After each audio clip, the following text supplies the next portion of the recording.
Good morning. Happy Friday. Welcome to the Pop Culture Club. My name is Megan Novi. I'm your host. Let's just get adjusted. Eventually, I'll have it set where I can just sit. I don't have to adjust every morning, but we'll get there. I was just listening to the new Lady Gaga album, New Music Friday, Traders Friday. I haven't even had a sip of my coffee.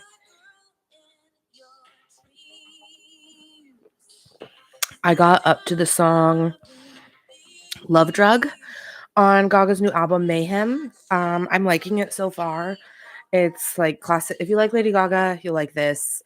You know, Gaga vibes. Perfect for summer. We'll see if any songs on there are going to be contender for Song of the Summer because it's March, so we're going to start tracking that. We're going to start tracking that. Last year, in my opinion, Espresso was the Song of the Summer. I'll turn this down so I'm not competing with Gaga. There's no competition there. Yeah, so we'll listen to that to see what's if they have a contender for Songs of Summer. All right. It's Traders Day also. We'll go over the winner or winners. I'm not going to spoil it of who won the Traders. I stayed up too late watching it. I watched a part of the reunion. Yesterday I said I was going to watch Traders Reunion, Southern Hospitality, Southern Charm. When did I think do I have extra hours in the day? I don't. So I did not watch all of those. I watched Traders. I watched the Traders Reunion. I listened to some Gaga, and I listened to some other new music. So we'll go over that too. Let's see. I'll do the recap of the Traders finale Traders finale at the end to avoid spoilers. So I'll let you know before I start that. And yeah, so last Oscars little recap that we're going to do this week. The last bit of news that has come out that I've seen is that the Honora campaign. So remember earlier in the week, I was saying that Oscars, at the Oscars, these movies campaign. It's like they're not just voted for based on I go see a movie, I like this the best. There's a lot that goes into it. And the head of the studio that made Honora said that they spent $18 million on marketing for Honora. Marketing is, billboards, advertisement, commercials. So they spent $18 million on marketing. The movie only cost $6 million to make. So it's just kind of crazy that they, spent almost 3 times the amount on marketing than they did the movie. But it paid off, because they got 5 Oscars. Sean Baker, I don't think a movie has ever gotten that many, or like a director has gotten that many. And yeah, him and Mikey Madison. So I guess for the studio, it paid off having the 18 million for that. It's crazy. And like I said, it goes into that. It's more than just the movie. It's the campaign. It's how you market it is what gets eyes on it, what gets people to vote for it. And I guess they knew what they were doing. And then someone in the comments earlier in the week had asked a question about Wicked for Good coming out next year. If they think it's going to be as good as Wicked 1, what my thoughts are on that. I love questions, so I think I'm going to do questions on answers to questions on Friday. So if you have any, drop a comment and I'll do a little segment on Fridays. We're going to kind of mix this in since I only have one question with the Oscars recap. And the Wicked for Good. I know that the second half of Wicked is not as upbeat as Wicked 1. And I think that because of that, they're going to put more into like the the story. I think it's a good story at the end, and if people don't know what happens at the end, I'm not gonna say, but I think the fact that the story is good, it's tied to The Wizard of Oz. I think that the music, it's not gonna the fact that it's not like the popular, "What is this feeling?" These, like, bubbly songs. I think the fact that it's such a good story that that's gonna, like, really help. And brilliant by having it go from 1 year to the next year, not a year in between to wait. Um, I think Harry Potter movies might have done that, maybe The Hunger Games, but people have a short-term memory. They want instant gratification. I wanna watch Wicked, make sure I wanna watch Wicked for good, and I think the fact that we got to get to know these characters in the first movie, and then next year we have another one coming out. We still kind of know them, and going into this, even though it may not be, like I've said, with the upbeat songs, I hear a lot of people say that they don't like the second part as much as the first, um, because we know the characters. We're gonna be more drawn to their story regardless of the music. So that's just my opinion on it. I'm very excited to see it. Uh, very excited for people who have not seen Wicked the play to see what happens at the end and how it does tie into The Wizard of Oz. Um, and I will be seeing it in theaters right when it comes out. I hope that Ari and Cynthia get their Oscar for that because I think that they deserve that. So that's how I feel about Wicked for good. I could talk about it forever. All right, back to my okay. Let's get into new music. Friday, the first album was Lady Gaga. Her album Mayhem came out. She already has 3 songs released from it. She had Disease, Die with a Smile with Bruno Mars, which I did not know was part of the album. I thought it was just a random, like, off single that him and Lady Gaga did. So that's kinda cool that that's on there. And then she also has, Abracadabra that was already released. So the album has 14 songs. It's under an hour. I'm definitely gonna be listening to it a few times this weekend. I really like Love Drug so far. That's all as far as I've gotten to on the album. Perfect Celebrity, that was a good one. Yeah, but like I said, classic Gaga.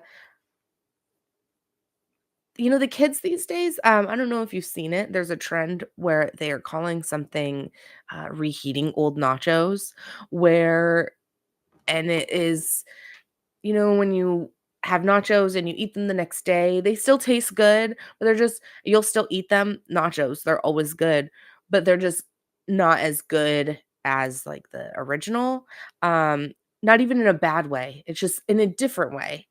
So the kids these days are using that to equate to people who, yeah, are taking things from the past, bringing them back, and using them. And it's not like they're not saying it's bad. They're not saying like I hate it, but it's just it's different, but it's not as good. And so that's what I get from this album is like reheated nachos. Like it is classic Gaga. Um, it's and But it's not quite as good, but I like it, that's what I'm getting, and now that I've said reheated nachos, you're gonna see that phrase everywhere. It's gonna be all over your TikTok, all over your Instagram. Um, it's a ubiquitous phrase. Um, I say a lot. That's something I'm working on. And also another thing I'm working on, not working on, but my first goal of this podcast was to make it to double digits. So, next Friday, we hit double digits. Uh Tune in, 6 AM. One more week to go and we'll hit that goal. Just wanted to shout that out and say that out loud. Okay, the second album I wanna go over, and I had no idea this was coming out, at until, like, 10 o'clock last night. Uh, I went to go check the new albums that were coming out, and there's an album called Ruby, and it's by Jennie from Blackpink.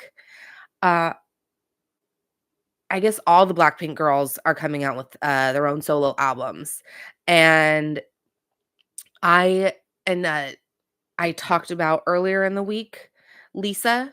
She was in White Lotus. She sang at the Oscars. So they're all kind of doing their thing. And I just kind of was scrolling through the track list of Ruby, and she has so many features on it that I was really shocked. She has a song called Handlebars with Dua Lipa. She has a song called Extra L with Doechii. She has a song called Love Hangover with Dominic Fike. If that name doesn't sound familiar, he's from Euphoria. I really, really like Dominic Fike, so that made me really excited.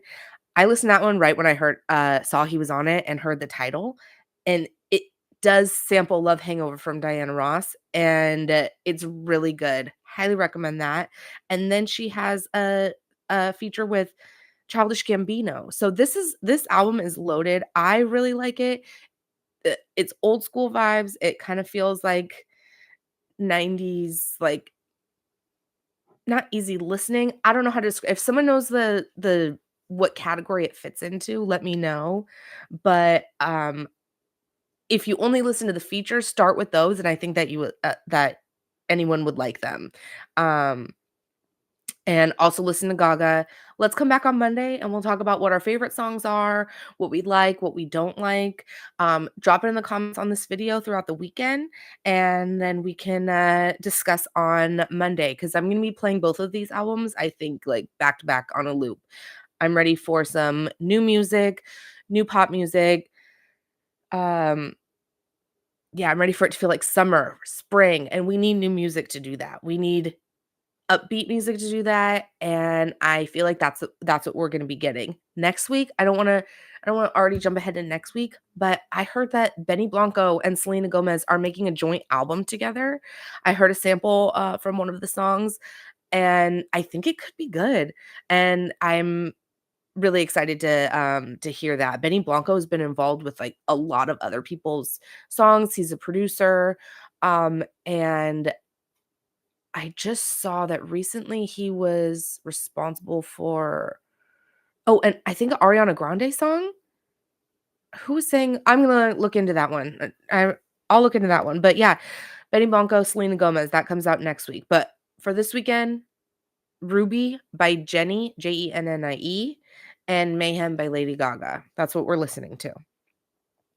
Okay, traders. Traders, let's get into it. Start off a recap, kinda showing what happened throughout the season, showing how much Danielle sucks, how much, um, that she just ruined this game for her friends for she I don't know, she did not play this game well, but, um, we go into the round table and, we were at a draw,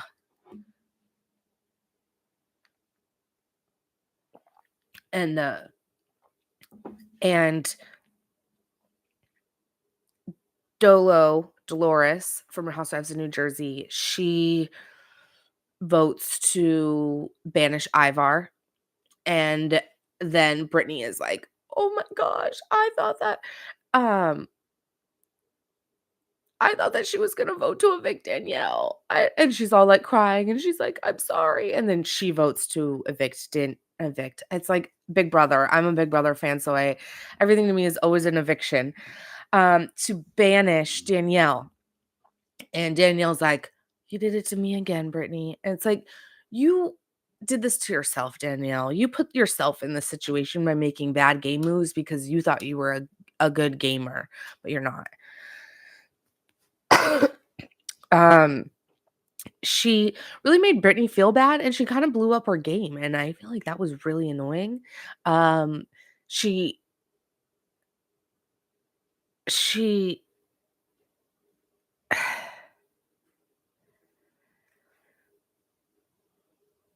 sorry, I'm having a brain I'm reading my notes, and I'm trying to figure out in which order I wanna go in.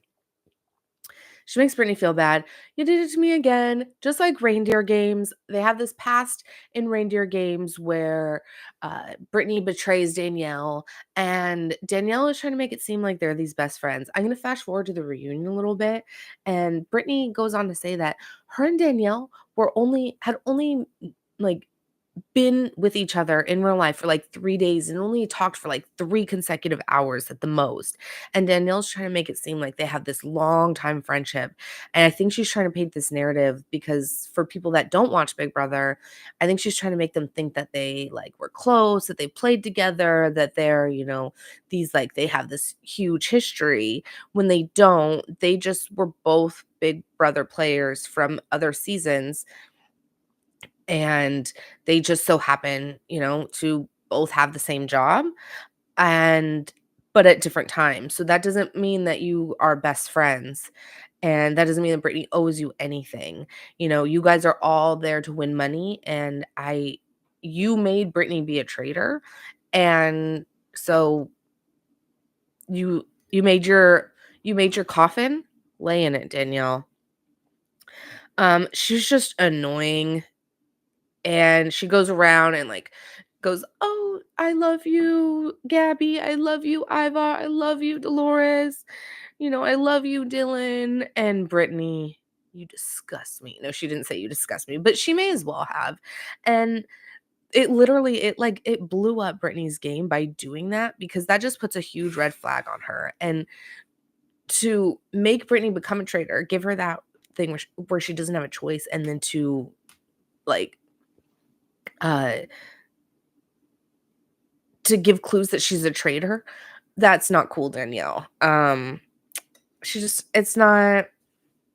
I don't like it. It was very satisfying to see her leave, and she thought she was all cool. Um, but bye, Danielle. You don't get to finish out this episode. Brittany's strategy then moving forward. And then we're announced that Brittany is the seer. And I don't want to be a conspiracy theorist, but it's a little bit convenient that Brittany becomes the seer. Um, because I do think that if anyone else was the seer and they saw it was Brittany, I don't know that they would have kept their cards to them. I don't know what they would have done. And I feel like it kind of would have ended the game a little bit. Because well, I can't say without going into spoilers, but because I kind of want to wait till the end to reveal who wins. So Brittany's strategy is to say that maybe there's no more trade. Oh, so sorry, back to the seer. Brittany gets the seer, so her and Gabby go have dinner, and a lot of people think that whoever is the traitor, if they're a traitor and they pick a faithful, that they're gonna say that they're the traitor. And it's gonna confuse people. But what happened is Brittany and Gabby go and have dinner. They chat, and Gabby goes, "I'm a faithful." And Brittany's like, "Oh, good. I'm so happy. Let's just go out there and prove that we're both faithfuls." And that kind of throws everyone off, because that's not really what they were expecting the outcome to be. They thought that Brittany was gonna try to frame someone as a traitor so she can win. But they come but so Gabby confirms she's a faithful. They all come in for dinner or for breakfast the next day. Dylan comes in first, Dolo, Ivar, Brittany, and Gabby. And then Brittany gets to tell everyone Gabby's a faithful. And Gabby's like, "Told you, told you, told you, told you." I love Gabby. She sounds like MJ, my daughter. "Told you so. I told you." So I thought it was so funny. Um, and Alan Cumming comes out in this, like, velvet suit that has, like, crisscross diamond, uh, embellishes on it, and it's kind of the same vibe as that, Coleman Domingo, suit that he wore to the Oscars, where it's, like, that Hugh Hefner style, like, smoker's jacket, and the belt is like a scarf, but it's all the same color. I loved Alan's outfits, and he did not disappoint in the finale. I thought he did such a good job. I really love it's like a rose color pink velvet. It was really cool. Um, and so then they go and, start to talk in the house, discuss what happened. And Dylan, shouts out to his older brother, Zac Efron, and goes, "My brother's an actor. And if he taught me anything, what I learned from my brother is that you have to learn how a good actor operates." And he's clearly seeing that Brittany's acting. Like he can tell Brittany's acting, and in the traders, they think the only reason you lie or you act is if you're a traitor. And so that's what happened. Dylan is very onto Brittany. Brittany keeps trying to hold on to this narrative. Maybe we're all faithfuls. Maybe we're like Victoria Justice. We all like to sing. We're all faithfuls. And so she's just pushing that narrative. We're all faithfuls, all 5 of us. Yeah, yeah, let's do that. And people are starting to like suss her out. Then we get to the challenge. I think the traders can do a little bit better with the challenges next year. They don't really feel like a must-watch part of the show because the trader's not tradering. Um, I don't know if the time is right. It feels like they always win. And if they don't, it's always just like a few hundred. It's never like a huge chunk that's knocked off. I think that maybe they should have like the mole, that old show where the traders kind of sabotage them to get the money down. And if the trader wins, they get their own pot. But if a faithful wins, they get from that pot. So it kind of gives incentive and makes it like easier to kind of look out for traders while we're doing the challenges. Because to be honest, I started making lunch for the next day during that part. I I just wasn't really paying attention.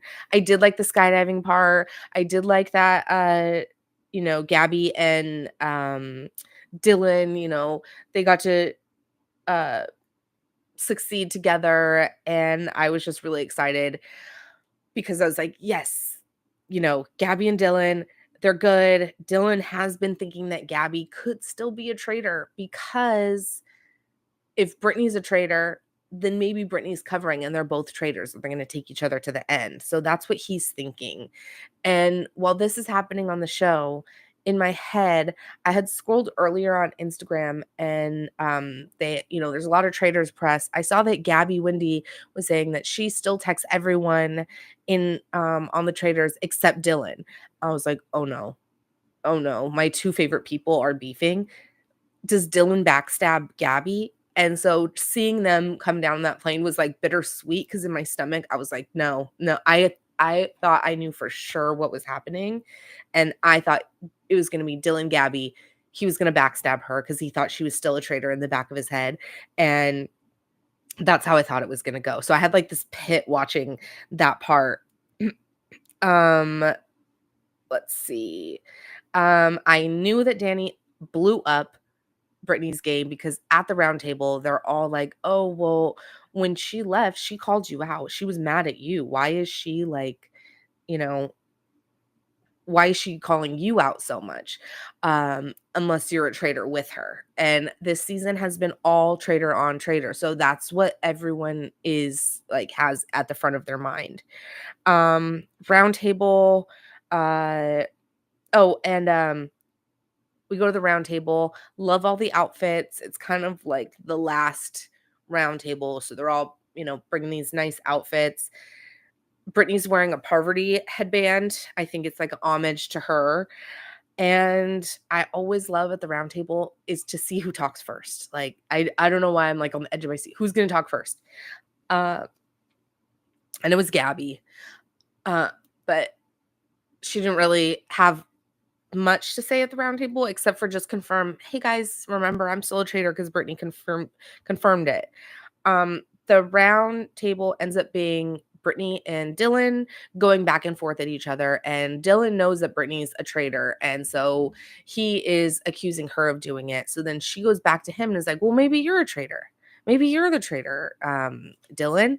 And he gets really offended by that. And Brittany's like, it's this whole, you can call me that, but I can't. It's very housewife, which is why I like the traders because it's very housewife coded. It has housewives, but most of the people that do the fighting are not even housewives. Brittany just keeps going at Dylan. I'm not a traitor. I'm not a blah, blah, blah. And Dylan goes, fucking A. Jesus Christ. Okay. I know that feeling. Just where you're like, But I thought that was so funny. He's like, "Fucking A, I'm done." And I love a show that's not censored. Peacock does not censor, and I love it. I like to hear the words. I wanna hear the passion when they say it. The you know what I mean? Um, Dolo mentions that she sees, all these other players as her children, and it's gonna be really hard. And when she said that, she does have children. And I think that Frank Jr. would be great on the Traders. Put him on the Traders next. Not Frank Sr. We don't need him on there. Frank Jr. Put him on there. I think that he would be a great addition to the Traders. So, that's what I thought of when she said that. They end up voting out Brittany, banishing Brittany, and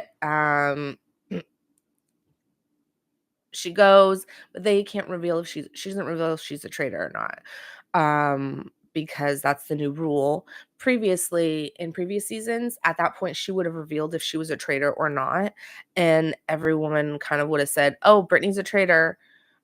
Cool. We're all faithfuls. Cool. Sounds good." But now it puts that like little doubt in their mind. Maybe she wasn't. We don't know for sure. Someone's here could still be. If it wasn't Brittany, who was it? In this game, Ivar has played as a faithful of faithfuls. Dylan is a faithful of faithfuls. Um, Dolores, I mean, the way she's voting, no one thinks that she's a traitor. And Gabby was confirmed to not be a traitor. So they go to the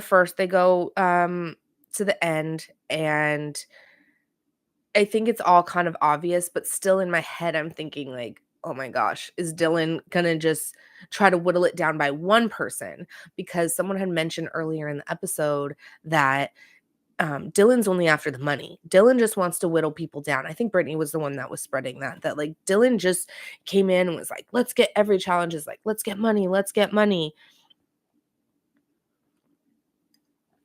And so they think that, oh, he's going to cut someone out. So that just, it's in my mind. This is what the editors are trying to get us. They're telling the story, and I'm falling for it. So I think that they should have made. Oh no. Yeah, I think that they should have made Dylan go last, because I think it would have been a little bit more suspenseful. It was pretty suspenseful with Dolores because she's such a wild card. We have no idea what she's going to do. But Dylan goes first, and if I couldn't love Dylan anymore, he goes, the winnings is more fun when it's shared. And I completely agree. Like, who wants to win and have all this money and get to celebrate, and then everyone else you spent all this time with is like, cool. That's cool. It's just I wouldn't want to celebrate that way. I wouldn't want to win that way. And I think it's and so, then we go on. Ivor puts in a green. Um, Gabby puts in green, and then Dolores eventually puts in the green, and they all win and they all share, and it's a happy ending for everyone. I love a happy ending. Some people want that drama. Last season, it was very dramatic. CT and Trishelle, they cut out MJ, and it was very cutthroat. And this season it was just like, hey guys, we can all share. We can all win this together. I loved that. And it was kind of telling though that none of the winners were gamers. So, we have Dylan, Ivar, Gabby, and Dolores, a bachelorette, a housewife, and then two like kind of unknown guys, and they are all just like, let's just split it. No gamers. I love that. I thought that I, lean more toward liking the gamers because, they play and stuff, but it was refreshing to see an ending that was just like so celebratory and happy. Um and I love Dylan and I love Gabby, and I'm glad that they both won. If Ivar has to fourth wheel it, that's fine. I love Dolores. She, could use that money because New Jersey's on the bubble and we don't know where it's going next year. So I'm really glad Dolores got that as well. Um, yeah, tell me what you thought in the comments. Tell me if you liked the ending, if you would have wanted more dramatic, if you were rooting for someone else to win, let me know. I It was a good season. They went into the reunion and I watched most of that. The reunion outfits, oh my gosh, I love Dolores's, like, kilt cape that she had going on. That was so cool. I really liked, Bob the drag queen, how he had, like, the red gloves, and he's like, "I have blood on my hands," and then I think he said, "This one's Dolores, and this one it" not Dolores, um, "This one's Dorinda, and this one is" I don't know who else he murdered, but yeah, I just thought that was so funny. Um, Alan Cumming had the robe in the beginning that had AC on it, and I was like, "Oh, he's wearing Andy Cohen's robe." And then I realized they're both AC, and then next thing you know, Andy's out in his own robe. I love when Andy hosts these reunions. I think he's, um, the perfect person to put in there. I know he does all the Housewives ones, so he knows a lot of these people already. He has a history with Dolores, with Sandoval. Um so I thought obviously he's the choice to host that. They first bring out the winners, they talk about their stuff, then they bring out all the traders and they talk about their stories and, from their perspective. Danielle still just does not see like how the way she treated Caroline like affected her at all. And she's just like, Well, I was doing it this way." And they just are never gonna see eye to eye. Um, and I hope that Danielle is not on any more Bravo or Peacock shows. Stick with Big Brother. Stick with Big Brother. Um, she did mention about her grandchildren because Dolores mentioned to her, "Yeah, we had that conversation," and Danielle's like, "Yeah, and I swore on my grandkids because you're Italian. I know that you value family. You wouldn't think that someone would do that." And everyone's like, "Yeah," and he's like, "Did you tell anyone else that?" And everyone's like, "Yeah, yeah, she told me that." And she's like, "Yeah, yeah, I did. And she stands in it. She says, "Yeah, that's what I did." She's like, and then she just made a comment that was so weird. It was like,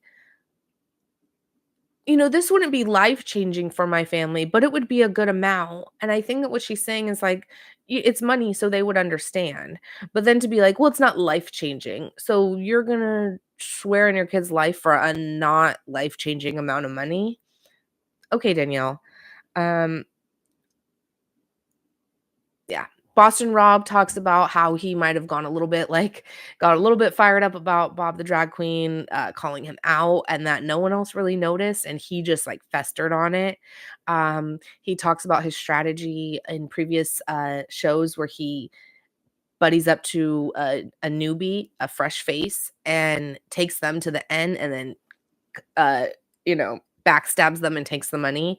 And that's what he was kind of doing with Dylan. And Dylan realized that later when he watched how he played. He's like, "Oh, I was gonna be the sacrifice." I thought that was funny. All in all, good season of the Traders. I wish that they would like pump these out faster because that was filmed last May, so like a year ago, and it's just coming out now. So they're probably casting right now for next season. I'm interested to see who they put on. I um yeah, I know now everyone's dying to play. All the celebrities want to play this game. And I hope that they make a few tweaks because it is still new. They can still make these tweaks to it to adjust it and make it a little bit more entertaining and a little bit harder for the traders. But yeah, I'm really excited to see where this show goes. Okay, we're wrapping up. It's Friday. I got places to be. I know you probably have places to be. We're gonna listen to Lady Gaga this weekend. We're gonna try Jenny this weekend. Um, we're gonna report back on Monday. Remember, like, subscribe, leave a comment if you want. I am here every weekday morning at 6 a.m. where we go over all the pop culture news, celebrity drama, gossip, Monday, we'll be doing a box office review, seeing what movies, were success at the box office. Sunday is the premiere of Real Housewives of Atlanta, so I will be doing a recap on that, and that is all. Have a great weekend, everyone, and we'll see you Monday. Bye.